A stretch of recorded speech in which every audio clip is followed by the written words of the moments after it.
Let's look briefly at successful customer pitches. How many times have people asked you like, hey, so what do you do? What is your answer? And then are you using that answer to build and potentially get somebody interested to learn more about what you do?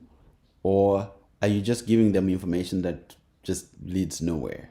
Cool. So now, 3-line pitch. Here's how to do your 3-line pitch. Think about your business in this way. If somebody says, what do? You answer it in 3 ways.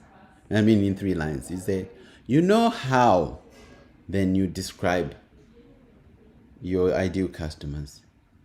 You struggle with, then you describe the problem.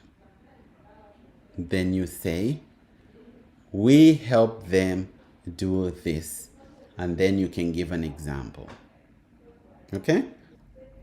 I'll say that using an example. So if somebody asks me like, oh, Startup Circles, what do you do? You know how entrepreneurs struggle to pitch investors? And say, yes. Oh, you know how entrepreneurs struggle to raise investment? We help entrepreneurs create clear pitches that raise investment. And this year, we have helped 10 entrepreneurs raise over $2.5 million.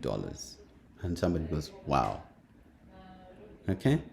That's your elevator pitch. When you meet somebody in the lift, you push that button, he's going, bing! You say, oh, what do? You say, you know how?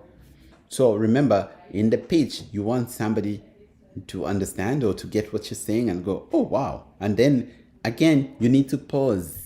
So remember, this is not like just put in as much info as possible. You say, you know how this is the case? And they go, huh. You're like, okay.